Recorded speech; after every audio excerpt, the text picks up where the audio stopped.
இதுக்கு தாண்டா இவங்களுக்குலாம் விசுவாசமாவே இருக்க கூடாது. எவனோ ஒருத்தன் பேச்ச கேட்டு உன்னைய வேலையை விட்டு தூக்கிட்டாரு பாத்தியா? இவெல்லாம் மனுஷனாடா? மச்சான் உனக்கு ஒன்றும் தெரியாது, நீ அமைதியா இரு. நீ அமைதியாடுறா. இது நாள் வரையும் அவர் ஊர் போனதுக்கு அப்புறமா நீ மட்டும்தான் தனியா கடையை பாத்துக்கிட்ட. அப்ப கூட உன் தேவைக்காக கல்லால இருந்து 1 ரூபா எடுத்துருப்பியாடா? ஒவ்வொரு வண்டிக்கு வேலை பாக்குற காசு எடுத்து அவருக்கு தாண்டா அக்கௌண்ட்ல மாத்தி விட்ட. சரிப்பா, நீ தனியா கடையை பாத்துக்கிறன்னு அவருக்கு தெரியும்ல. என்னைக்காவது உனக்கு சம்பளத்துக்கு மேல 1 ரூபா ஏத்தி கொடுத்துருப்பாரா அவரு? இல்ல வெளியில தான்டா நீ IAS படிக்கணும், நீ நல்லா இருக்கணும் அப்படி சும்மா பேச்சுக்கு சொல்றது. ஆனா மனசுக்குள்ள எல்லாம் சுயநலவாதி தான்டா. இது கூட தெரியாம அந்த ஆளை நம்பிக்கிட்டு இருக்க.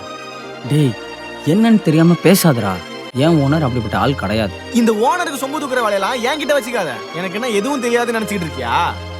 அந்த ஆளு உன்னை மனுஷனா கூட மதிக்கலடா, அப்படியே சும்மா தூக்கி எரிஞ்சிட்டார. ஒன்னு கேக்குறேன், அந்த போலீஸ் இந்த கடைக்கு என்ன பண்ணா? ஒண்ணுமே இல்லல்ல, அவனுக்காக ஒன்னே போய் தூக்கி எரிஞ்சிருக்காரு. ஆனா மனசார சொல்ற மச்சான், சத்தியமா அந்த ஆள நல்லாவே இருக்க மாட்டான்டா. இன்னொரு தடவை ஓனர் பத்தி பேசுன நல்லா இருக்காது, பாத்துக்க. போடா, நான் பட்டாதான் புரியும்.